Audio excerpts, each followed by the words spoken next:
Bonjour à toutes et à tous, ravie de vous retrouver pour ce second webinaire du cycle consacré au métier d'avenir Rêve 3 dans les Hauts-de-France.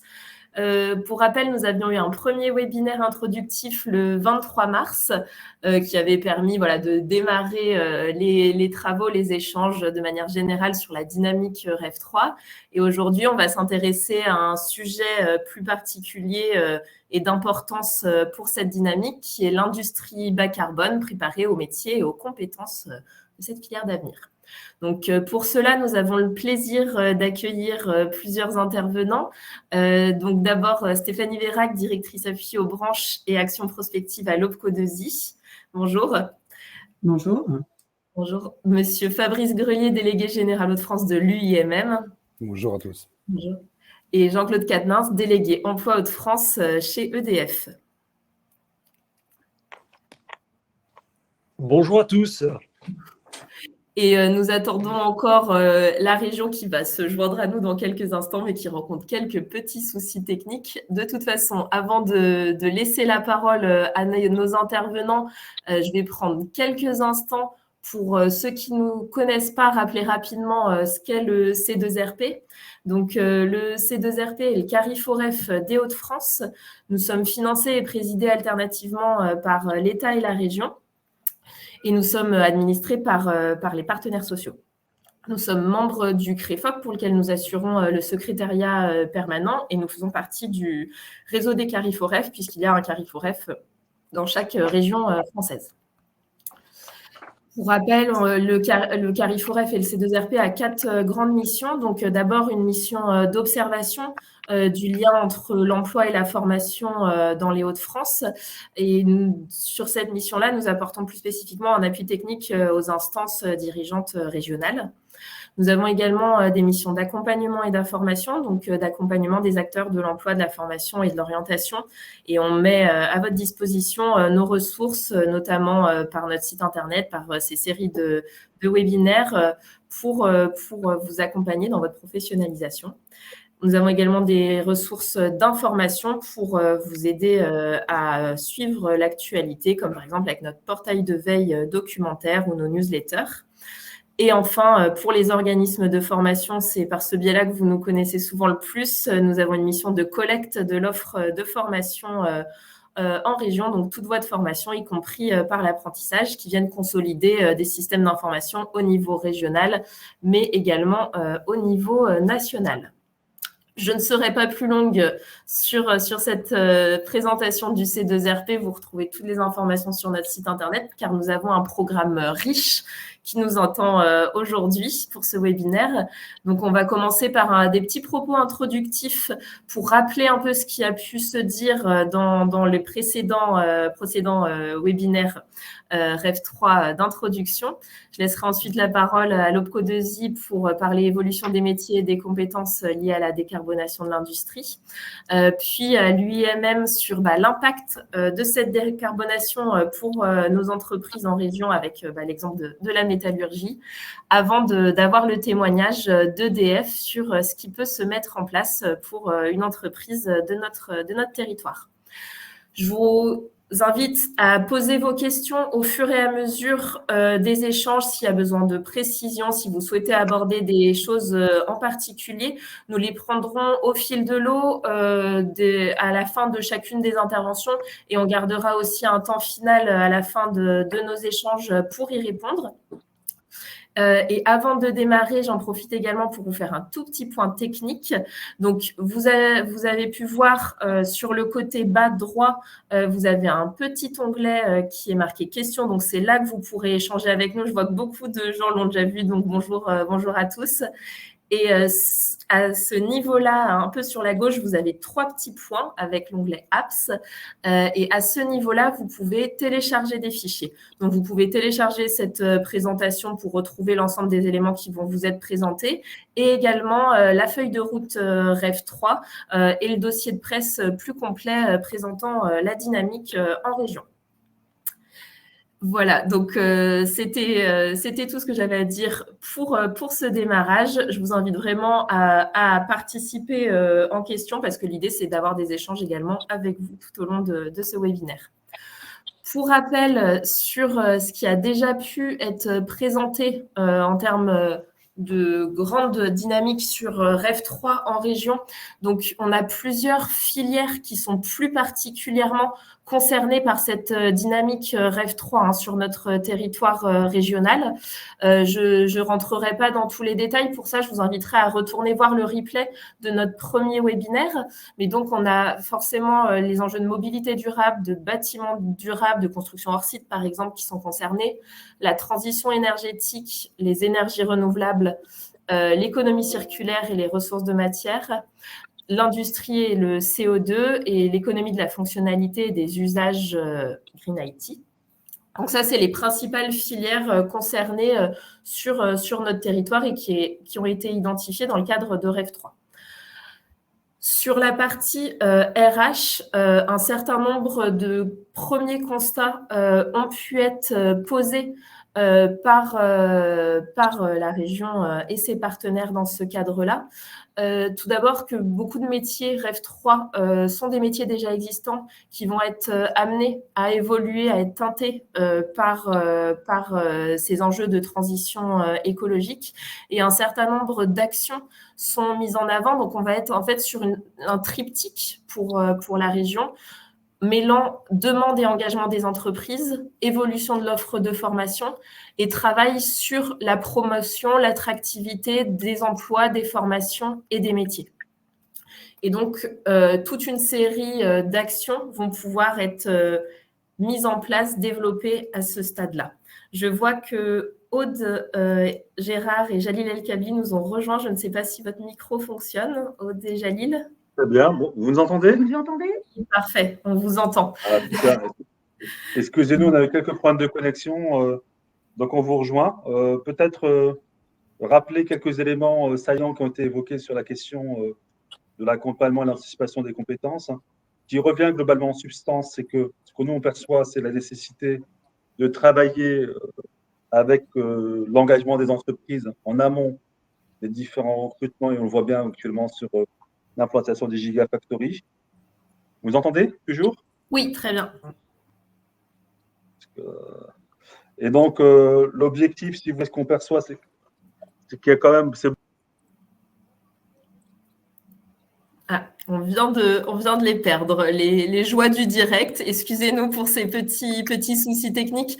Peut-être qu'on leur redonnera la parole après la première intervention pour refaire un point sur les éléments que souhaitait évoquer la région.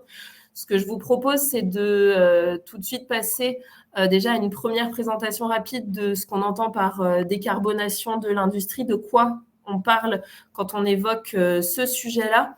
Donc, vous retrouverez tous ces éléments dans le PowerPoint.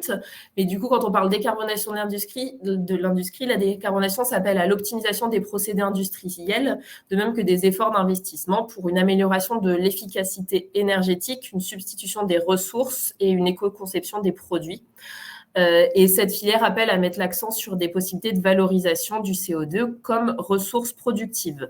On est sur une définition assez simple, mais c'est pour remettre tout le monde au même niveau sur ce qu'on entend par ce terme qui est de plus en plus utilisé.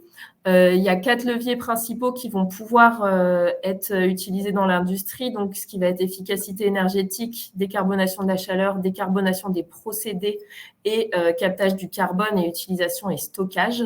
Je ne vais pas rentrer sur les enjeux RH qui sont présentés ici parce qu'on va y revenir quand même plus en profondeur pendant notre présentation. Mais je vais laisser peut-être Madame Verhaeghe revenir en quelques mots sur des chiffres clés sur la décarbonation et justement ce que ça peut vouloir dire dans les Hauts-de-France, pourquoi on est un territoire particulièrement concerné. Donc là, bonjour à tous. On a souhaité vous mettre en visibilité finalement un peu le périmètre, vous le voyez nationalement, mais avec un focus sur les Hauts-de-France. Une carte a été réalisée avec les 50 sites les plus émetteurs de CO2 en France, qui représentent 54% des émissions de l'industrie, en sachant que l'industrie n'est pas le premier émetteur. Il y a le bâtiment et le transport en amont. Donc, l'industrie représente 10% des émissions totales en France. Et donc, il y a 9 sites industriels spécifiquement en région, qui sont particulièrement émetteurs, et vous les retrouvez pas sur toute la région, sur le Nord-Pas-de-Calais. Donc, vous avez des sites du type sidérurgique ou verrier, et vous avez aussi la vallée de la Brelle, qui est cette zone frontière entre les Hauts-de-France et la Normandie, et où se concentre une bonne partie de l'industrie verrière, puisque 80% des flacons de parfum dans le monde sont fabriqués à cet endroit-là. Donc voilà, vous avez un focus un peu plus régional avec le fait que toute la région n'est pas concernée, mais essentiellement le Nord-Pas-de-Calais et la vallée de la Brelle. On ne voit plus le support. Oui, c'est pas ce qui s'est passé, je vais le remettre. Voici. Donc oui, ça permet de voir qu'il y a quand même un gros enjeu à travailler sur ces questions de décarbonation de l'industrie sur notre territoire et que du coup, les entreprises, l'écosystème économique s'y engagent, ce qui va forcément entraîner des questionnements en termes d'évolution des métiers, des compétences qui vont être concernés par cette évolution de notre écosystème économique. Et du coup, pour cela, je vais continuer de vous laisser la parole, Madame Vérag, parce que du coup, le Pro2I a effectivement travaillé sur ces questions d'évolution des métiers et des compétences en lien avec la décarbonation à travers des études. Donc, est-ce que vous pourriez nous en dire un peu plus ? Merci, Gwendoline. Alors, par contre, le support a basculé. Je vous le remets. Super, merci. Peut-être juste vous rappeler ce qu'est un opérateur de compétences, parce que c'est un nouvel objet depuis 2018 avec la réforme de la formation professionnelle. Peut-être que vous êtes pour certains bien au fait et pour d'autres, c'est peut-être un peu plus loin. OPCO2I, donc il y a 11 opérateurs de compétences. OPCO2I, c'est l'opérateur de l'interindustrie. On regroupe quasiment l'entièreté du champ industriel en dehors de l'agroalimentaire. Donc, les missions d'un opérateur de compétences, la première grande mission, concerne les entreprises, c'est l'information, le conseil, l'accompagnement des entreprises dans leurs projets de formation et de recrutement. Et sachez que depuis la loi climat, en fait, nous avons aussi une mission qui nous est confiée d'accompagnement des entreprises sur le sujet de la transition écologique. Et notamment des plus petites, des entreprises de moins de 50. OPCO2I s'engage évidemment sur le développement des compétences des salariés, des entreprises industrielles, donc dans la construction de parcours et aussi dans le financement de parcours de formation. Là, on est aussi doté assez régulièrement de cofinancement qui nous arrive, par exemple, de l'État. On va mettre en place tout un plan d'action sur l'accompagnement et le développement de parcours pour les salariés sur le sujet de la transition écologique et de la transition numérique cette année. On a aussi une mission de faire découvrir la diversité des métiers de l'industrie et Gwendoline en a parlé en préalable, ce qui relève de la promotion et de l'attractivité des métiers, un vrai enjeu et je vais en parler en conclusion. Et évidemment, un opérateur de compétences, ça finance les contrats d'apprentissage et ça permet le développement de l'apprentissage, mais aussi la professionnalisation. On a une mission d'observation et d'anticipation des besoins en termes d'emploi et de compétences. Et on a développé un observatoire, je vais en parler juste après, et une mission d'accompagnement des branches professionnelles, notamment sur le développement et le maintien de leur certification professionnelle, puisqu'il y a 3 grandes voies de certification en France, les diplômes, les titres, mais aussi les certifications qui sont développées par les branches professionnelles qu'on appelle les certifications de qualification professionnelle. Voilà, en quelques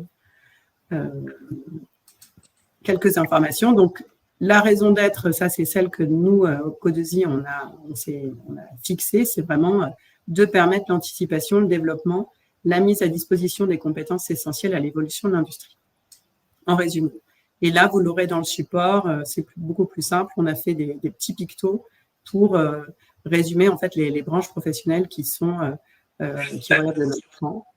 Ça va évidemment de la métallurgie, il y a un représentant juste après, mais sur des branches de process type la plasturgie, la chimie, mais sur des choses un peu plus de manufacture. On a par exemple tout ce qui relève de l'habillement, de la maroquinerie. Voilà, je vous laisserai prendre connaissance de tout ça. Et l'intérêt de travailler de façon interindustrielle, c'est justement de pouvoir créer des synergies et d'identifier des besoins qui sont communs entre les différentes entreprises et entre les différentes industries. Je vais assez vite là-dessus. On est organisé avec un service de proximité. Moi, je suis au niveau national, mais je connais bien la région Hauts-de-France. Et on a 12 délégations régionales avec le cœur de notre métier et regroupé autour de conseillers formation qui sont au contact des entreprises au quotidien. Chacun a un portefeuille d'entreprises interindustrielles vraiment très localisé et un métier de gestion avec la prise en charge des dossiers de formation des entreprises. Pour vous donner un peu une idée aussi, donc on a un site, un observatoire qui s'appelle l'Observatoire Compétences Industrie et il a eu la volonté au démarrage à la création d'Opco2i, une volonté politique de créer un observatoire unique de l'interindustrie tout en permettant aux branches qui ont elles-mêmes un observatoire de continuer à développer leur observatoire, mais en tant que tel, il y a un lieu unique qui recense l'ensemble des travaux faits par les branches et les travaux interindustriels. Et vous avez une vision ici, je vous ai mis quelques chiffres clés du nombre d'établissements en France qui relèvent de notre champ, le nombre de salariés couverts et le focus pour la région Hauts-de-France. Donc, plus de 8 000 établissements pour la région Hauts-de-France et à peu près 227 000 salariés en région. Donc, évidemment, je vous le rappelle, en dehors de l'industrie agroalimentaire. Et donc, sur les secteurs d'activité en Hauts-de-France, les plus représentés pour nous, on a donc évidemment la construction automobile, la fabrication d'équipements automobiles, et après vous avez la fabrication du verre, la sidérurgie, la pharmacie et la mécanique industrielle. Toutes ces données, vous pouvez les retrouver sur le site de l'Observatoire. Il y a une page spécifique en chiffres qui permet, en fonction du territoire de la région, de zoomer, de regarder les principaux secteurs d'activité et aussi les métiers en tension sur ces secteurs. Donc, comme je vous l'ai dit, il y a eu la volonté de développer un observatoire pour outiller les branches professionnelles au niveau national sur les besoins en compétences des entreprises, de valoriser les études et les analyses, mais aussi, ça se veut un observatoire opérationnel en appui des directions d'Opco2i et de ses délégations régionales pour pouvoir mener des plans d'action spécifiques. Voilà, j'en ai parlé, je le fais assez vite, vous n'hésitez pas à aller sur cet observatoire.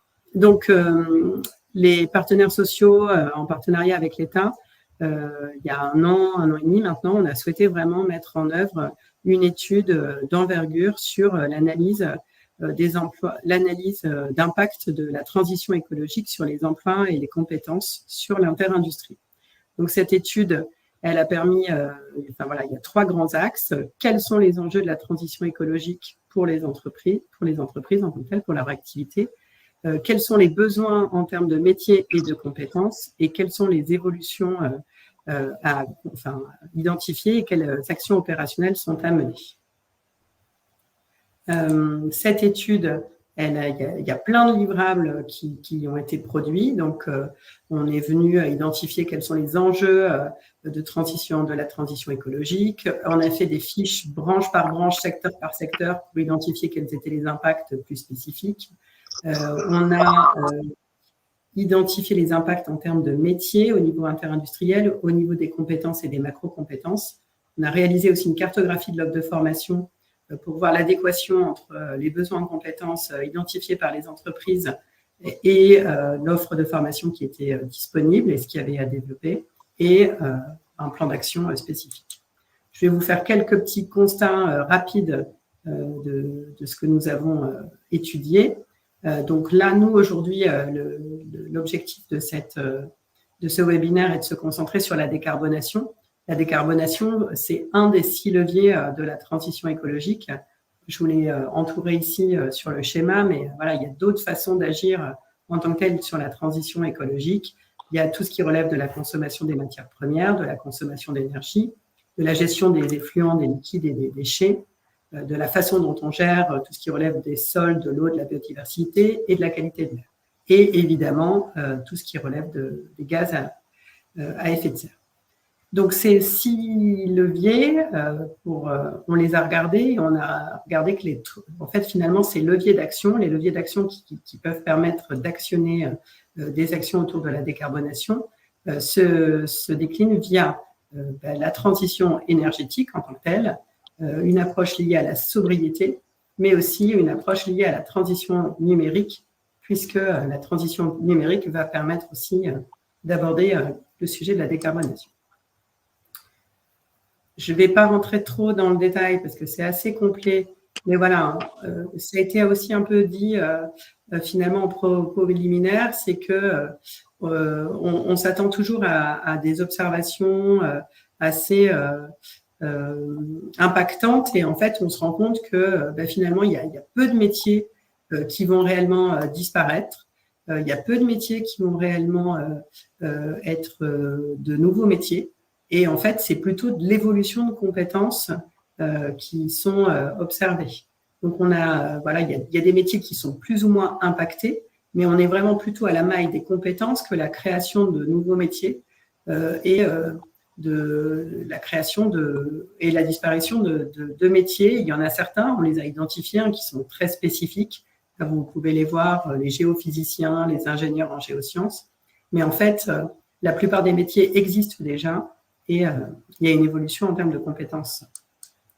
Donc, on a essayé de l'identifier sous cette approche. C'est un schéma qui explique en gros sur les effectifs industriels. Vous avez en bas, en fait, finalement le nombre de salariés en fonction des métiers et le nombre de macro-compétences qui sont, puisqu'on est venu travailler par une approche compétence et par une approche en termes de macro-compétences, qui sont les plus impactées. Alors, si vous regardez notre schéma, en gros, on voit que le métier d'acheteur, c'est un des métiers qui est le plus impacté en termes d'évolution des compétences, même si les effectifs en tant que tels dans l'industrie ne sont pas les plus… Enfin, voilà, c'est pas là où on a le plus d'effectifs, mais c'est un des métiers qui est le plus impacté en tant que tel. Les choix d'achat en termes d'énergie, par exemple, sont vraiment prédominants sur ce métier-là. Si on regarde un autre métier qui ressort aussi fortement, c'est celui de l'ingénieur et de tout ce qui est technique en études et en R&D, où là, on a des effectifs un peu plus importants dans l'industrie et en même temps des macro-compétences qui sont amenées à évoluer fortement. Et vous avez en bas ici les conducteurs d'équipement et les opérateurs de production, qui sont, eux, les effectifs les plus importants en tant que tels sur les activités de process, qui eux aussi sont concernés et sur lesquels il y a des besoins en formation aussi qui peuvent être des besoins d'évolution en termes de compétences. Voilà, et ce qui est aussi intéressant à identifier, c'est que cette transition écologique et de ce fait la décarbonation, c'est aussi un levier d'attractivité et un levier en termes de hausse des effectifs dans les entreprises. Donc, on est venu identifier quel impact en fonction des différentes familles professionnelles. Donc, pour les opérateurs, les techniciens, les employés, les agents de maîtrise et les ingénieurs et cadres.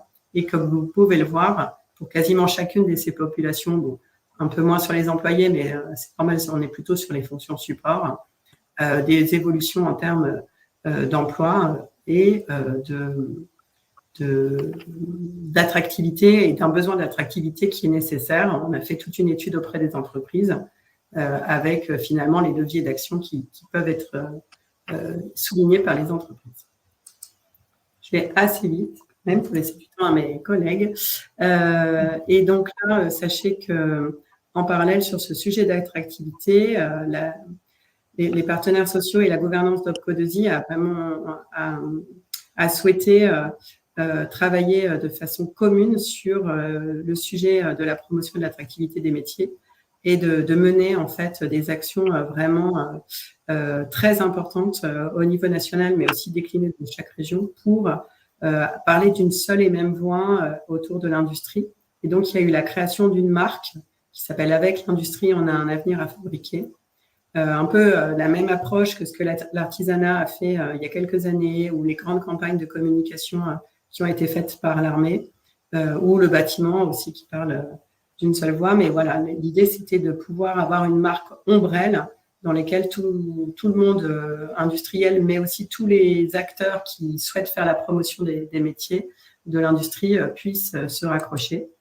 Et cette marque, en fait, voilà, elle a été développée dans le cadre d'une gestion de projet par Opco2i, mais elle est vraiment à l'initiative et à la disposition de tous les acteurs et du grand public. Vous l'avez peut-être vu, elle a démarré en février. Elle s'est basée sur un film qui a été diffusé à la télé et au cinéma. C'était la première vague. Il y a eu une vague d'affichage. Il y a eu un site internet qui a été développé. On a des événements et ça, tout est en train de se déployer de plus en plus avec une actualité aussi sur les réseaux sociaux. Je vais assez vite. Vous aurez le petit lien si vous le souhaitez aller voir ce film. C'est une première. La deuxième vague est prévue pour le mois de novembre avec la semaine de l'industrie. La semaine de l'industrie. Et on va refaire une grande vague de communication. On va améliorer les petites choses qu'on a pu identifier en termes d'impact qui sont à améliorer. Mais voilà, sachez que c'est quelque chose qui se lance, un mouvement de fond avec l'idée que l'industrie puisse parler aussi et se faire entendre en ce moment, même si on entend beaucoup parler d'industrie et des sujets, puisqu'en fait, il n'y aura pas de transition écologique, il n'y aura pas de décarbonation sans que l'industrie soit associée. Je pense que c'est vraiment les messages que vous pouvez vous aussi entendre en ce moment. Voilà, j'ai terminé de mon côté. J'espère ne pas avoir été trop long. Merci, Madame Vérag. Non, c'était parfait. Je pense que on a pu avoir, en fait, on va dire plutôt un teaser de l'étude avec les principaux résultats, les grandes tendances qui se dessinent. Ensuite, on peut bien sûr retrouver tout le détail sur le site de l'Opco2i. C'est bien ça? Sur le site de l'Observatoire. Ouais. De l'Observatoire, oui. Et pour préciser aux participants, dans la présentation PowerPoint que vous pouvez télécharger, en fin de présentation, on vous a remis le lien direct aussi vers l'étude qui a été réalisée pour que vous ayez tous les détails. Si vous avez des questions spécifiques, des points plus particuliers que vous souhaitez aborder avec Madame Vérag, n'hésitez pas à les poser en commentaire, en question. On est là pour ça aussi. Peut-être avant de donner la parole à Monsieur Grelier, Madame Vérag, on était sur une étude là plutôt nationale. Est-ce qu'il y a des points particuliers pour les Hauts-de-France que vous pourriez faire ressortir, même si ce n'est pas une étude régionalisée? Après, ce qui est intéressant, c'est ce qui est en train de se passer dans la région avec la transformation du secteur automobile, entre le passage du thermique à l'électrification des véhicules. C'est quand même une région qui est un peu à part en ce moment avec la mise en place de ces gigafactories dont tout le monde entend parler en ce moment, même à un niveau national. Mais voilà, régionalement, j'imagine que vous êtes pas mal occupé avec ce sujet-là. Il y a des enjeux de décarbonation, d'ailleurs, en lien. Et tout est lié, puisque je pense que Jean-Claude va intervenir sur ce sujet-là. On ne peut pas avoir de décarbonation de l'industrie si on ne développe pas la filière nucléaire en France. On ne peut pas électrifier les voitures si on n'a pas une production électrique importante. Donc voilà, c'est un peu peut-être le focus un peu spécifique sur la région, en sachant que c'est pas une des plus grandes régions, c'est une grande région industrielle. Je vous l'ai mis, c'est pour ça que je vous ai mis en exergue les sites les plus importants en termes de décarbonation. Les enjeux aujourd'hui pour la région, je les identifie vraiment autour de l'électrification du véhicule.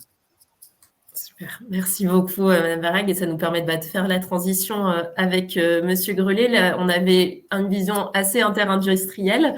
On va se focaliser sur l'exemple de la métallurgie maintenant.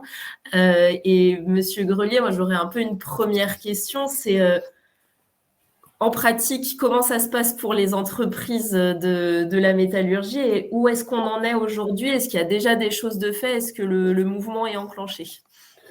Alors, merci.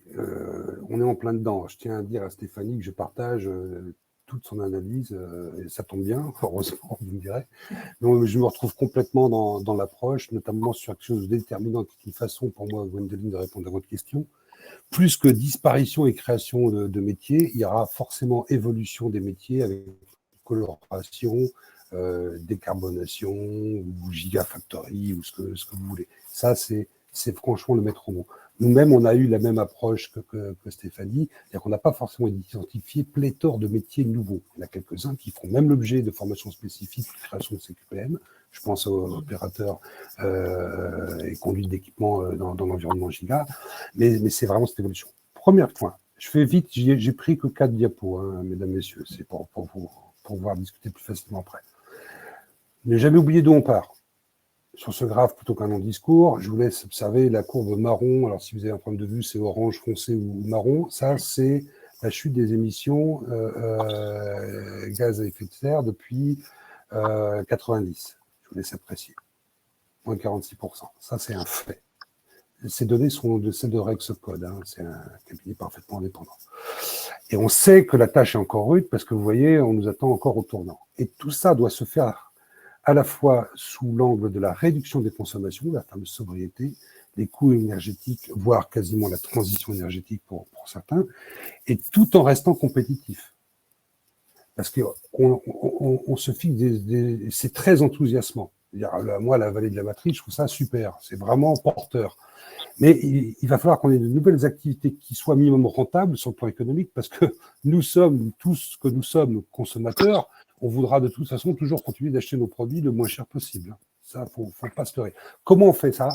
Comment on concilie tout ça ? Cette évolution majeure des activités, tout en pouvant satisfaire complètement les besoins des clients et dans un environnement effectivement de plus en plus décarboné. C'est vraiment un enjeu. Alors, je ne vais pas les reprendre tous parce que vous les avez de façon beaucoup plus complète dans l'étude dont nous parlait Stéphanie. Voici à peu près la première cartographie qu'on a pu faire côté UMM, notamment avec les pôles de formation, pour identifier les besoins. Je ne vais pas les reprendre un par un. L'expertise, l'amont, vous vous en doutez, biocarbone, audit énergétique, rénovation énergétique forcément, et même pas forcément pour les nouvelles activités dont on parlait, Gwendoline, hein, et pour tout le monde. Eh bien oui, c'est-à-dire, qu'est-ce que je fais de mon chauffage ou de mon rafraîchissement de mes locaux, de la métallurgie, qui est quand même par définition manufacturière, donc il y a des gens qui travaillent, donc ça fait pas mal d'installations à remettre au niveau. Bon, domotique, effectivement, ça on le sait, on voit l'évolution déjà et ça commence à grimper. Les évolutions renouvelables, beaucoup sont du ressort de la métallurgie, hein, notamment parc éolien, où on a dans nos adhérents, Enercon, les entreprises comme ça, et qui sont forcément impactées. Et je vais arriver surtout à ce qui nous intéresse en conclusion juste après. Transport, je ne vais pas y revenir comme tout le monde. Vous avez tous vu l'excellent reportage fait sur TF1. On parle de 4, voire 5 gigafactories. Pour ceux qui n'auraient pas suivi, il y a pour le jour une deuxième gigafactory qui arrive à Dunkerque et peut-être encore un autre projet sur la région. Bon, ça va vite, à une unité de décarbonation phénoménale et fer de lance à Dunkerque. Jean-Claude, lui, va nous parler également des projets nucléaires. Bon, voilà.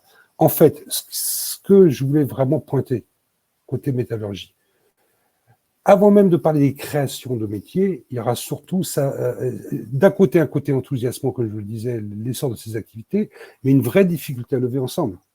C'est-à-dire que sans ces activités, il y avait déjà des besoins qu'on avait du mal à satisfaire.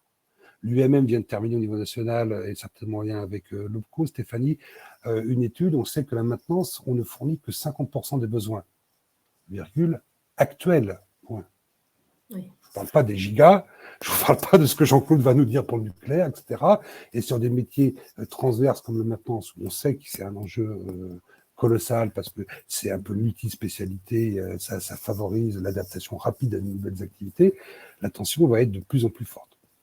Donc, voilà le panorama. Et ça va même jusqu'à la cybersécurité. Alors, certains peuvent se dire, qu'est-ce que ça fiche ici ? Ben oui, dans la mesure où le contrôle, la maîtrise de l'énergie, des flux sera de plus en plus importante et à distance, c'est très important dans le nucléaire. Je ne sais pas, Jean-Claude, qui va nous contredire, mais ce sera déterminant pour beaucoup d'entreprises pour être sûr d'être maîtres de leur production. Je poursuis. Des besoins annuels, pour vous donner une idée, 25 000 en moyenne pour la seule métallurgie et 50 000 toutes industries confondues. Pour l'échelon Hauts-de-France, je complète ce que Stéphanie disait. Je rajoute les effectifs de l'agroalimentaire qui ne sont peut-être pas du registre de l'OPCO, mais qui sont avec nous dans France Industrie Hauts-de-France. On arrive effectivement à 265 000, 270 000 emplois et à peu près la moitié à la métallurgie, pour faire simple. Mais donc, c'est pas que la métallurgie. Et de ce point de vue, je ne me permettrai pas de parler de l'approche de carbonation des autres, hein, mais je vous parlais. Bon, là, il y a un enjeu. Les difficultés vont s'accroître parce que vous voyez qu'il y a des créations de postes attendues. Je ne vous les recite pas, vous les avez. Et donc, il y a un facteur, j'aime pas ce terme-là parce que c'est moins positif, aggravant, où ça va complexifier les choses. Technicien de maintenance, conducteur de ligne, manager de proximité. J'ai eu souvent l'occasion de discuter avec Jalil, qui connaît bien le problème parce qu'on est ensemble à Electromob. Vous prenez toutes les filières prises indépendamment, ils vont dire, moi, c'est très particulier, j'ai besoin de technicien de maintenance, j'ai besoin de conducteur de ligne et j'ai besoin de manager de proximité. Vous prenez le deuxième, il va vous dire, moi, c'est manager de proximité, puis technicien de maintenance, puis conducteur de ligne. Et quand vous arrivez à la troisième filière, vous dites, stop, laissez-moi deviner. Voilà. Mais oui, c'est-à-dire que pris en silo, on ne se rend pas compte du facteur l'agrégation des besoins. Et ça, c'est vraiment, voilà, et c'est une vraie complexité à avoir à l'esprit. D'où l'importance. Et comment on fait du coup alors? On essaie de fédérer au mieux, comme vous voyez, moi, c'est parler des messages forts. Si vous parlez des métiers de demain, plutôt des emplois de demain, souvent avec une coloration, décarbonation que les métiers, il va falloir de plus en plus fédérer. L'OPCO a tracé le sillon, a montré l'exemple. Nous essayons également, avec les branches constituées, les filières constituées, de réfléchir de plus en plus à certains aspects ensemble. Le sexe, soit attractivité ou formation, on est un peu sur le coup. Je ne vais pas vous dire que c'est simple, parce qu'il y a beaucoup de besoins à satisfaire, mais voilà. Je ne résiste pas à cette statistique parce qu'on a affaire j'ai vu des participants à un grand nombre de professionnels de la chose, ça va les faire sourire. Nous, dans la métallurgie, on a fait faire une étude par Catalyse il y a quelques années qui nous disait que sur la seule métallurgie, sur les 130 000 emplois, il y en avait 105, 104 000 quelque chose, qui étaient vraiment dédiés métallurgie. On les appelait les emplois métallurgiques. Vous retrouviez ceux que j'ai cités, que je ne vais pas vous reciter à nouveau. Ces mêmes métiers dits métallurgiques, il y en avait plus, il y en avait 150 000 dans les autres industries. Voilà, tout est dit. C'est-à-dire, si on n'agrège pas, si on n'a pas une analyse transverse interindustrielle, on ira dans le mur quant à la satisfaction des besoins en compétences pour les entreprises. Il y a également des actions sourcing qui dépassent le cadre de la décarbonation, mais qui peuvent être une des approches, une des solutions, sur la mixité des publics, bien évidemment, l'alternance. Vous savez qu'on n'est pas obligé de prendre que des jeunes qui sortent de filière générale pour l'alternance aujourd'hui, les étudiants, la mixité, parce que l'industrie, ça dépend des secteurs, mais on n'est vraiment pas très bon. On essaie de convaincre de l'intérêt pour les jeunes femmes ou les ados d'aller sur nos filières de formation, on est à 21-22% à tout casser. Donc, sur un plan purement économique, l'entreprise, elle le comprend tout de suite. Théoriquement, elle pourrait être à 50%, ça vous donne une idée du gap à combler. Voilà. Et à nous de montrer que les métiers, et notamment ceux qui s'inscrivent dans cette logique de décarbonation, sont tout à fait tenables. C'est plus je ne veux pas tomber dans l'image d'Épinal qu'on cite toujours en rapport à un certain écrivain, voilà. Mais c'est plus ça. L'entreprise, suffit de visiter la Fabrique 4.0, j'invite ceux qui ne l'auraient pas vu à aller voir, ça va être de plus en plus ça l'environnement de l'industrie demain. Donc c'est des postes tout à fait mobilisables et jouables et probables et par le public féminin.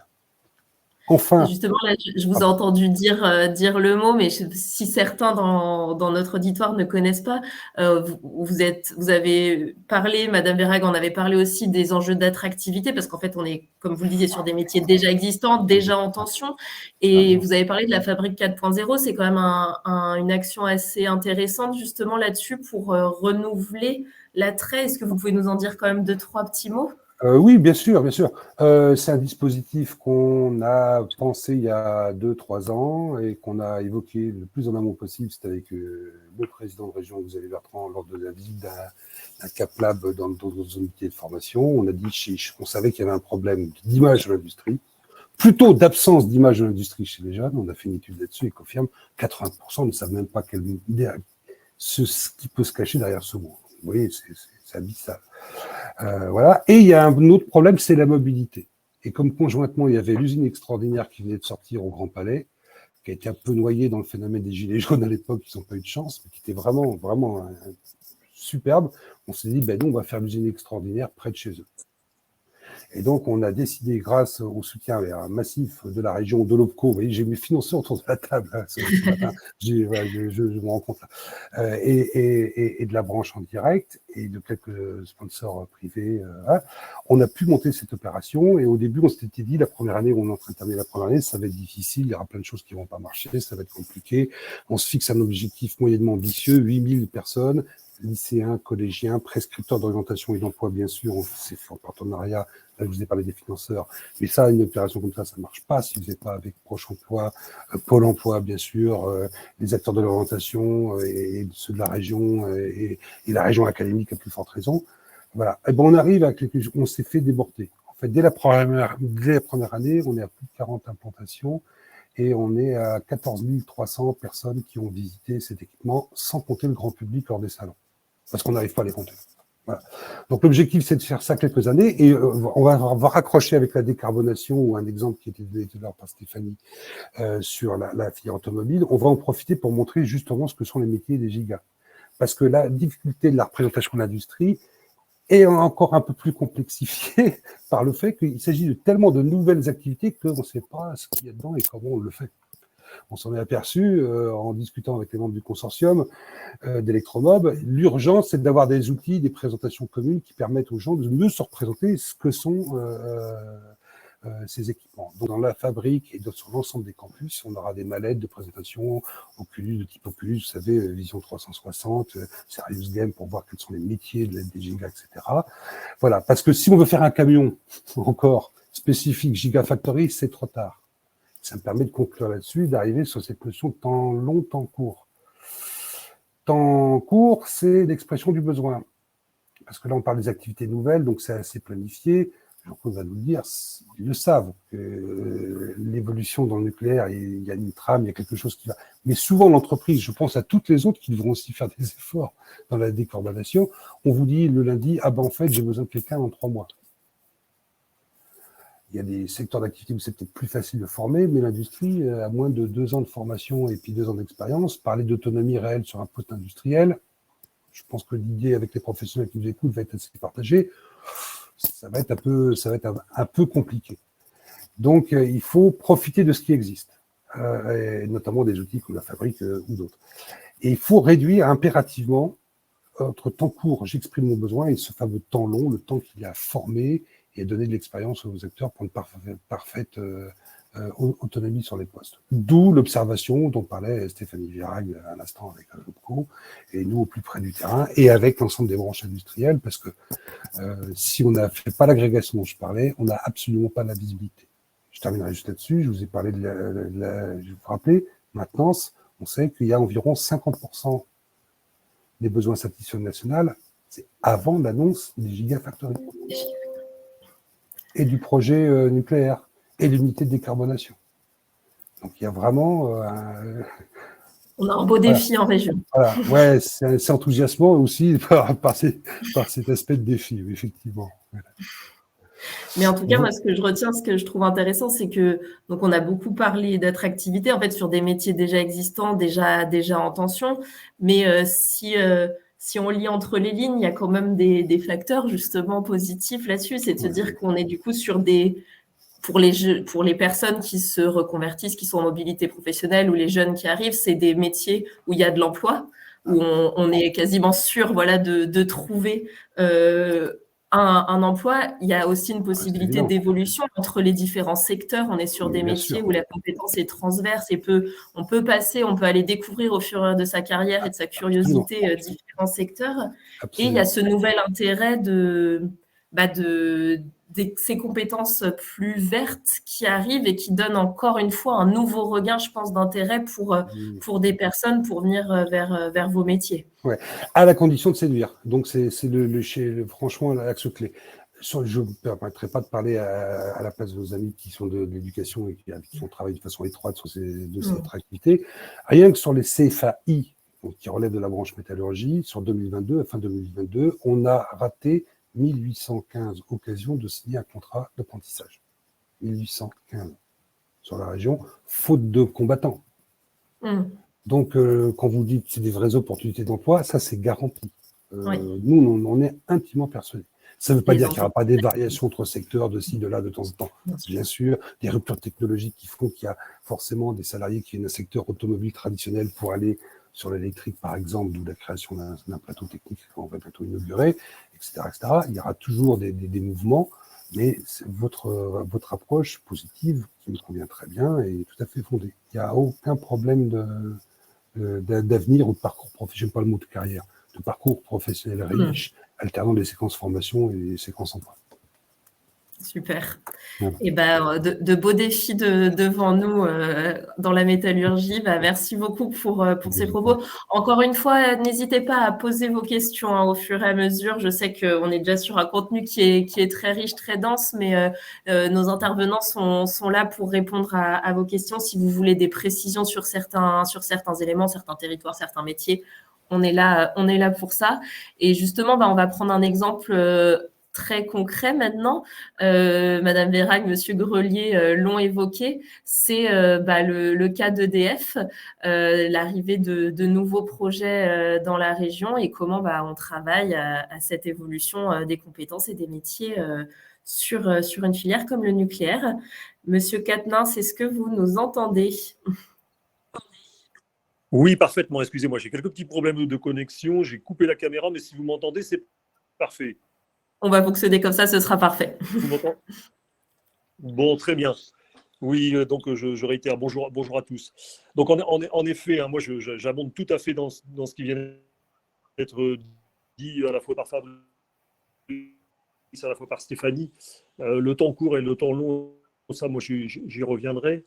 Alors, il est vrai que nous avons un territoire et on est impacté bien évidemment par la décarbonation, mais je dirais aussi plus globalement la réussite de la transition énergétique, puisque en fait ce sont des enjeux prioritaires qui impliquent un surcroît ou une adaptation de l'activité dans la production d'énergie décarbonée. Donc à la fois nucléaire, on l'a évoqué, mais aussi énergie renouvelable, et j'ajouterai également tout ce qui est services énergétiques.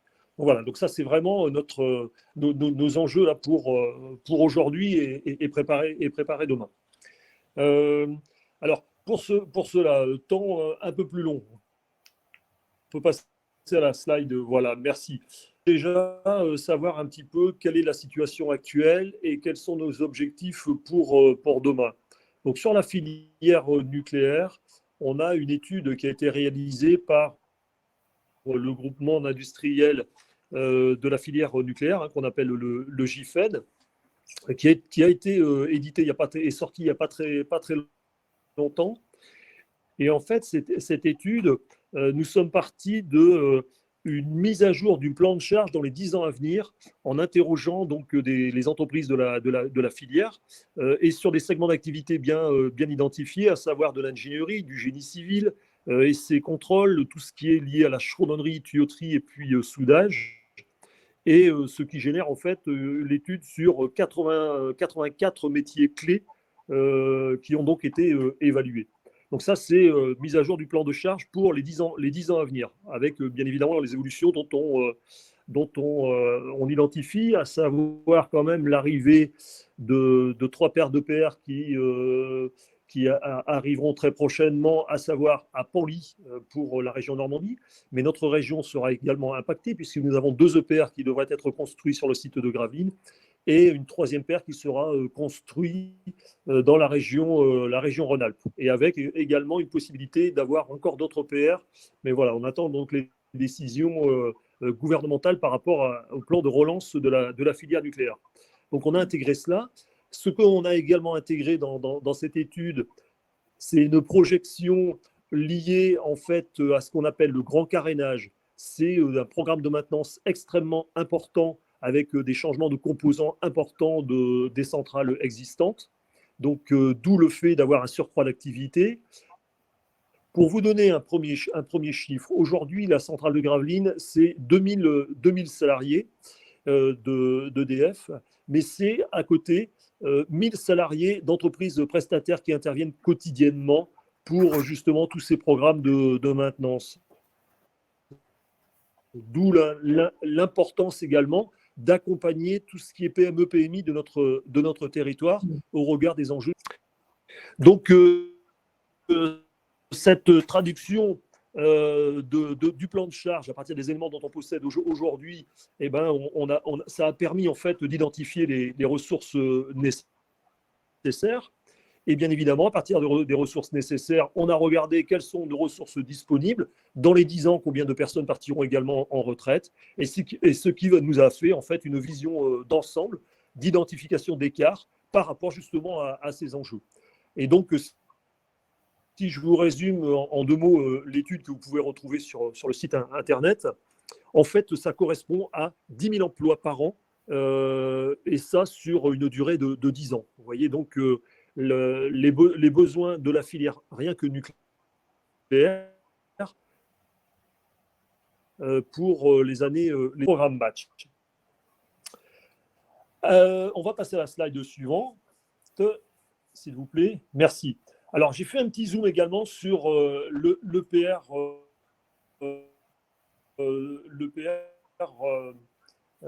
côté l'impact pour la construction au niveau de Gravelines. Donc, si on se projette, bon, la construction, hein, on aura un chantier qui va durer plus de 10 ans, qui devrait, si tout se passe bien, donc débuter, on va dire, fin 2026, courant 2026, fin 2026. Mais à la pointe du chantier, on sera sur la construction donc, de ces 2 EPR. Alors bien évidemment, ajouter à cela, toujours nos 2000 salariés qui sont là pour produire également et toujours en parallèle, qui accueille aussi donc plus de 1000 personnes. Vous voyez, donc en fait, on est rien que sur le site de Gravelines à plus de 10 000 personnes à un moment donné lorsqu'on sera à la pointe aux alentours de 2031, 2030, 2031 à peu près, que le programme nucléaire va générer, et ça donc avec pour notre région. Alors je pourrais ajouter à cela bien évidemment Tom Gemont, qui construit donc des composants pour la filière nucléaire et qui recrute également massivement pour justement être au rendez-vous donc de la construction des composants pour ces nouvelles centrales qui apparaîtront. Voilà. On peut passer à la dernière slide si vous le voulez bien. Merci beaucoup. Alors, en fait, c'est là que je dirais qu'il y a le temps court et le temps long. Pour reprendre les propos de Fabrice tout à l'heure, et il a tout à fait raison. Bon, là, on peut, à partir de ces éléments-là, commencer à se projeter et bien évidemment des leviers pour renforcer donc, les actions de la filière. Mais sur du temps court, il faut aussi qu'on soit à l'écoute des entreprises, que ce soit le groupe EDF, mais là, je suis un petit peu moins inquiet, c'est quand même un gros groupe qui a des possibilités au niveau de la marque employeur. Moi, le souci également, c'est aussi les sous-traitants qui, eux, ont peut-être moins de possibilités, et il faut impérativement qu'on les accompagne justement pour être au rendez-vous par rapport au marché qu'ils vont pouvoir bénéficier. Donc, c'est là aussi qu'on travaille également avec l'ensemble des entreprises. Nous avons donc une politique industrielle, et de ce fait, on les a interrogés pour essayer de savoir, là, sur du court terme, quels étaient leurs besoins. Et sur le temps court, et je pense que ça, c'est quelque chose d'assez positif sur le territoire, le collectif, on cause tous ensemble, et ça, c'est important, parce que si on veut réussir les différents enjeux, il faut qu'on se cause par rapport aux différents chantiers qui impactent notre territoire. Et là, ils ont manifesté des besoins sur la soudure, et on a monté très rapidement un titre pro soudeur avec l'équipe pédagogique d'un lycée. Donc, on a mis en relation les entreprises avec l'équipe pédagogique du lycée, et très rapidement, donc en fait, on a pu recruter des demandeurs d'emploi. Donc, Pôle emploi a fait partie de l'aventure. Ils nous ont identifié donc des personnes susceptibles d'aller réaliser donc cette formation en utilisant la méthode de recrutement par simulation. Donc aussi des choses qui existent depuis un certain temps, c'est que les entreprises sont très satisfaites de cette formation. Ils nous demandent de reconduire l'opération à la rentrée prochaine et de redévelopper un autre titre pro sur la partie tuyauterie. Donc là, je dirais qu'on est vraiment Ah mince, j'ai l'impression que nous venons de perdre Monsieur Quatennens. On a eu un petit souci de connexion. Bon, déjà, la connexion n'était peut-être pas très bonne et je crois qu'il a été déconnecté. On va voir s'il arrive à se reconnecter. Je pense qu'il était de toute façon sur la fin de son intervention, mais c'est vrai que c'était intéressant d'avoir cet exemple aussi très concret de comment un grand groupe comme EDF accompagne ses TPE, PME partenaires sur son territoire et comment on peut mettre en place des actions là vraiment on était sur ce fameux court terme, long terme, des actions de court terme pour former. Monsieur Quatennens, vous êtes de retour. Oui, excusez-moi, c'est pas très pratique ce matin, voilà. Oui, en effet. Donc voilà, c'était l'exemple en fait du travail temps court que l'on peut faire tous ensemble, hein, avec tous les acteurs de la formation. Et à côté de ça, bien évidemment, travailler au regard des projets dont j'ai parlé. Et là, on est sur un temps un peu plus long. Ça veut dire qu'il faut, et on l'a déjà plus ou moins évoqué, renforcer l'attractivité de la filière. Je pourrais même dépasser le nucléaire. C'est vraiment la filière industrielle, donc avec plusieurs actions. C'est également élargir le sourcing et favoriser les reconversions. Ça a été dit également tout à l'heure. Il faut aussi favoriser l'orientation vers des classes plutôt scientifiques et là où réellement on a les besoins pour disposer justement à terme les jeunes dont nous aurons besoin. Adapter l'offre de formation initiale, ça a été évoqué tout à l'heure avec Fabrice. En effet, on a des gros programmes de coloration de diplômes justement qui vont permettre de mieux correspondre aux besoins donc, des entreprises. L'alternance, ben oui, il faut favoriser l'alternance et je pense qu'actuellement, c'est vraiment crescendo et ça monte bien en puissance. Juste un exemple, nous avons 550 alternants dans le groupe EDF en Hauts-de-France aujourd'hui. On a donc un volume extrêmement important, même qui dépasse parfois le cadre de tous ceux que l'on peut embaucher lorsqu'ils terminent leur contrat. Mais ça, ce n'est pas gênant. C'est une volonté du groupe EDF d'aller au-delà d'un nombre de personnes que nous pouvons recruter pour permettre justement aux entreprises PME, PMI qui ont peut-être un peu moins de possibilités d'investir dans la formation, de pouvoir recruter nos alternants qui auront été formés dans le groupe EDF. Et enfin, donc renforcer les capacités d'intégration des entreprises de la filière. C'est-à-dire qu'il faut aussi qu'on accroît encore les stages de troisième dans les entreprises. Enfin, voilà, accueillir nos jeunes et mieux les intégrer. Et voilà, donc tout ça pour arriver à notre cible, donc d'accueillir nos 6 à 10 000 emplois par an. Donc voilà un peu la stratégie que l'on met en place. Et je terminerai juste mes propos pour essayer donc une action pour renforcer l'attractivité et pour réussir la décarbonation. Et ben, je pense qu'il faut aussi passer par donner du sens aux jeunes. Et c'est pour cela que nous allons donc engager vraiment une action très forte qui est plus ou moins connue, mais peut-être un peu moins par les jeunes. C'est la fresque du climat. On va vraiment lancer auprès des jeunes et auprès des enseignants pour donner du sens, pour expliquer pourquoi on se trouve dans cette situation et pourquoi nous sommes obligés d'agir ainsi pour pouvoir avoir un climat qui est respectable au regard de l'évolution, etc. Donc voilà un petit peu nos actions que nous allons mener. Voilà, je voudrais juste en rester là et bien évidemment à vos dispositions pour répondre à vos questions. Un beau programme aussi au sein du groupe EDF et ce qui est intéressant, c'est qu'on voit que ça se recoupe vos conclusions, que ce soit au niveau de l'OPCO, de l'UMM ou d'une entreprise du territoire. On a quand même les mêmes grandes pistes d'action qui sont prévues.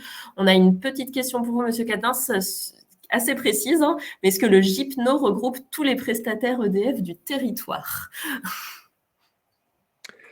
Alors, le GIPNO, en fait, oui, ce sont les adhérents, hein, des entreprises qui adhèrent au GIPNO. Alors, le GIPNO dépasse même le cadre du territoire des Hauts-de-France, puisqu'il couvre à la fois la région Normandie. Hein.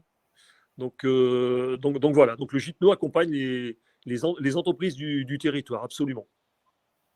Et on a un petit complément de M. Manca qui avait évoqué cette question, qui justement dit que la région avec le PRF finance plus de 200 parcours d'accès aux habilitations nucléaires sur le Dunkerquois. Donc voilà, on a un exemple là concret d'action de formation sur un territoire. Et on a une autre question de M. Colès sur existe-t-il un listing où figurent les métiers directement concernés par les transitions qu'on a évoquées aujourd'hui et un listing aussi des formations qui pourraient être concernées par ces transitions. Je pense que Madame Vérac, dans le cadre de l'étude que vous avez réalisée, on retrouve la liste des métiers, des formations qui peuvent être concernées de manière plus détaillée. Alors, on a fait le travail que sur les formations certifiantes. Et donc, après, il y a un gros travail que l'on est en train de mener aussi pour mettre en visibilité auprès des entreprises les formations qui peuvent en effet permettre de travailler sur les enjeux de la transition écologique et notamment sur le volet de la décarbonation. C'est déjà une bonne approche. Stéphanie, c'est déjà riche. Je pense qu'à mon avis, pour répondre de façon, pour compléter ce que dit Stéphanie, pour M. Collet, je pense que la région, elle, est peut-être aussi en mesure de nous aider, de nous éclairer sur les structures de formation, parce qu'une branche seule, en tous les cas, comme nous-mêmes, ne connaît bien que ses propres structures et les partenaires de l'éducation sociale, mais pas forcément tous les acteurs autour de nous. Donc, je pense que la compétence emploi, formation, Stéphanie, enfin l'OPCO 2I sera certainement capable de donner une bonne vue inter-industrie.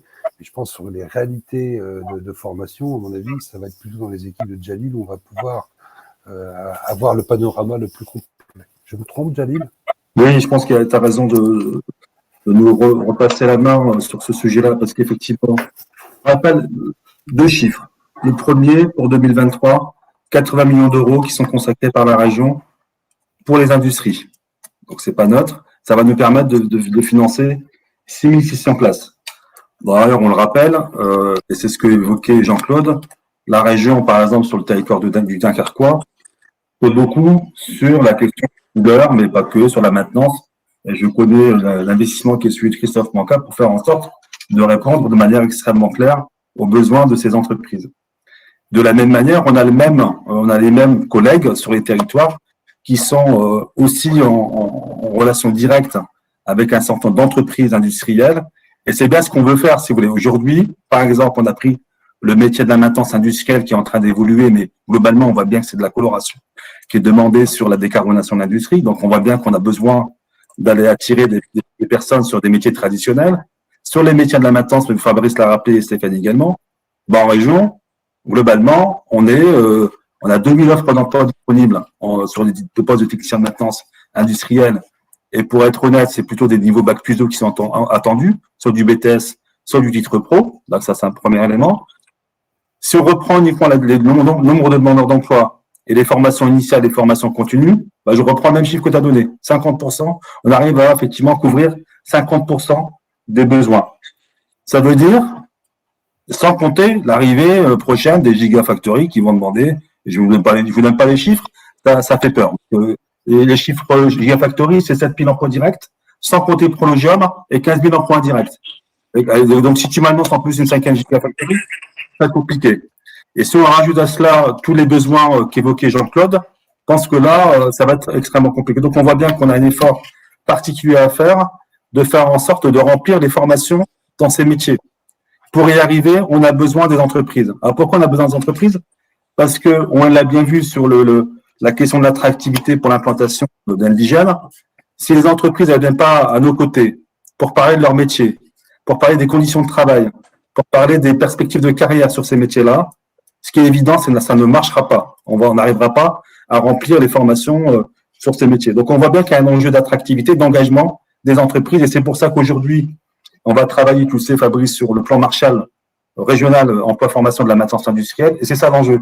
Des entreprises identifiées, et ça, on fait ça avec Pôle emploi, Proche emploi et l'ensemble des acteurs, c'est-à-dire on identifie des boîtes, des entreprises industrielles, on amène des formations, elles font le job d'attirer, séduire les candidats avant l'entrée en formation, et elles projettent sur ces demandeurs d'emploi une perspective d'emploi durable avec des conditions de travail extrêmement transparentes. Et c'est ça qui fera qu'on arrive à fonctionner.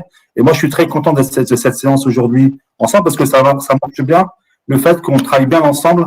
Et c'est bien ensemble qu'on arrivera à gagner la bataille de l'emploi. J'en suis convaincu. Et donc, je pense qu'on a des vrais enjeux sur la décarbonation de l'industrie de manière globale. Et peut-être que la décarbonation de l'industrie et la question des transitions, c'est peut-être un vecteur d'attractivité pour la jeunesse qui peut se dire, tiens, je suis dans l'air du temps, je m'oriente vers ces métiers-là. Je pense qu'on a vraiment une carte à jouer sur notre capacité à attirer le maximum de personnes sur ces métiers. Et moi, je suis très content. Je vois qu'il y a beaucoup de gens qui ont participé à ce webinaire. Et le seul message que je voudrais leur faire passer côté région, c'est oui, la région sera à vos côtés pour mettre en place ces formations qui vont bien, avec les entreprises évidemment. Et donc, évidemment, n'hésitez pas à orienter les publics vers ces métiers-là parce que vraiment, c'est une source d'avenir et n'hésitez pas à le faire, vraiment. Merci Jalil pour ce mot, effectivement, et puis cette invitation à tous se mobiliser collectivement dans ce cadre-là. Je vois qu'on a beaucoup d'acteurs du Dunkerquois qui sont présents et qui soulignent l'importance du travail spécifiquement sur ce territoire où il y a beaucoup d'implantations d'entreprises qui vont venir impacter et donc on parle là de 16 à 20 000 emplois concernés. Donc, l'enjeu est grand et ça a été cité par Monsieur Manca. J'en profite aussi pour en toucher un petit mot. Effectivement, nous, au niveau du C2RP, on a apporté notre petite pierre à l'édifice cette semaine là-dessus ou sur le Dunkerquois, dans le cadre des projets qui sont menés par Énergie Créative sur ce territoire. On a pu relier la base offre de formation avec les besoins en emploi du territoire, donc repéré dans le cadre de tous les projets qui ont pu être évoqués aujourd'hui, Gigafactory, EPR, etc. Et donc, quand on parlait de liste de formation concernée par ces métiers-là, si vous allez sur leur site, vous serez renvoyé vers directement les formations concernées pour ces entreprises avec les bons codes ROM, les bonnes formations, etc. Voilà. Donc, je pense. Bonjour à tous. Alors, très désolée, on n'a malheureusement pas pu vous présenter les premières slides avec Jalil parce qu'on a eu un gros problème de connexion. Je remercie Gwendoline d'avoir pris le relais et en plus très très bien. Donc, tu es notre première ambassadrice de REF3 et des métiers d'avenir REF3. Vous voyez, il y a des gros enjeux dans le cadre de la transition énergétique et écologique sur notre territoire. L'industrie est impactée directement et là, on l'a bien vu aujourd'hui. Mais il y a aussi d'autres filières qui vont être impactées, notamment la filière du bâtiment, avec des besoins de transition énergétique énormes, avec des besoins de massification de ces transitions énergétiques. Et là aussi, l'industrie est concernée puisqu'on évolue vers une filière de la construction hors site qu'on vous présentera plus en détail en novembre. Gwendoline va vous en reparler. Mais vous voyez que REF3 infuse l'ensemble de notre économie, infuse l'ensemble de nos compétences et il y a des belles opportunités qui s'ouvrent petit à petit. Et nous, au niveau de la région, on est là pour accompagner ces transitions, travailler sur les référentiels métiers, travailler sur l'offre de formation avec l'ensemble des acteurs de l'emploi formation qui sont nombreux aujourd'hui et je les remercie. Donc, on est parti pour travailler ensemble sur du long terme, sur les transitions pour décarboner notre économie à horizon 2050. Voilà, c'est simplement ce que je voulais rajouter. Si vous avez des questions spécifiques sur les filières F3, sur toute la présentation que malheureusement on n'a pas pu vous faire tout à l'heure, n'hésitez pas à nous recontacter. Gwendoline vous donnera nos contacts de toute façon. Merci à vous. Complètement. Et puis, dans le questionnaire de satisfaction qui va vous être envoyé, on vous invite aussi à faire remonter vos questions spécifiques, vos bonnes idées aussi pour la suite, pour contribuer à cette dynamique. Je ne sais pas, Aude ou Jalil, si vous aviez un dernier mot que vous vouliez dire ou si c'est bon pour vous. C'est bon pour nous, tout va bien. Merci encore pour le. Du coup, comme l'a évoqué Aude, je pense que c'est intéressant de vous dire qu'on a quand même 2 prochains rendez-vous qui nous attendent. À chaque fois, on est dans cette logique entonnoir. On a été très généraliste sur le premier webinaire. Là, on a parlé décarbonation de l'industrie. Et maintenant, on va rentrer dans le concret avec 2 exemples de filières vraiment spécifiques, donc qu'on a évoqué aujourd'hui. L'électromobilité en septembre, le 19 septembre, on vous attend à 11h pour faire un focus sur cette filière F3. Et le 23 novembre, on va parler construction hors site. Si vous ne savez pas ce que c'est, je ne savais pas avant que Aude et Jalil me l'explique, venez découvrir ça avec nous le 23 novembre. Si je peux me permettre, un dernier mot peut-être. Remercier nos collègues Fabrice Grelier, Stéphanie Vérag et Jean-Claude Catnas pour la qualité de leur intervention. Je tenais vraiment à les saluer pour la qualité de leur intervention. Effectivement, tu me coupes les mots de la bouche, Jalil. Je comptais effectivement vous remercier fortement pour pour ces présentations qui seront du coup disponibles en plus. Donc, la présentation PowerPoint, vous pourrez la télécharger et un replay sera également disponible pour ceux qui souhaiteraient reprendre certains éléments de manière un peu plus détaillée, transmettre ça à leurs collègues pour diffuser cette bonne parole à d'autres acteurs en région. Merci à tous et puis merci aussi à tous les participants qui ont assisté au webinaire aujourd'hui. On vous remercie pour votre participation et votre contribution à cette dynamique. Et puis, on vous attend nombreux lors de nos prochaines rencontres. Comme je vous disais, dans le PowerPoint, vous retrouverez aussi toute une série de ressources qui seront disponibles là. Donc, le détail des études, etc. sera à votre disposition. Et pour rester en contact avec le C2RP, n'hésitez pas à vous abonner à nos newsletters, à nos réseaux sociaux, à nous contacter sur l'adresse mail professionnalisation@c2rp.fr, notamment, comme l'a dit Aude, si vous avez des questions plus spécifiques à poser à Aude, Jalil ou à un de nos participants, nous en ferons le relais sans problème. Au niveau du C2RP, on vous donne rendez-vous pour nos prochains webinaires qui vont avoir lieu là dans les prochaines semaines. Donc, on a des webinaires à venir sur notre portail de veille documentaire. On a une journée régionale le 20 juin sur la question des métiers, justement les métiers en France et les perspectives à 2030 avec la participation de France Stratégie qui viendra présenter les résultats de son étude, aussi des webinaires avec Transition Pro sur le dispositif démissionnaire. Enfin, voilà, un programme riche sur la fin d'année. N'hésitez pas à fin de mois de juin. N'hésitez pas à aller consulter ces éléments-là et vous inscrire à nos prochains webinaires. Donc, je ne suis pas plus longue. Je vous remercie encore beaucoup, Monsieur Grelier, Madame Verhaeghe, Monsieur Quatennens, Jalil et Aude. Et merci à tous les participants pour votre présence aujourd'hui. À très bientôt pour un prochain webinaire. Merci beaucoup. Merci, au revoir.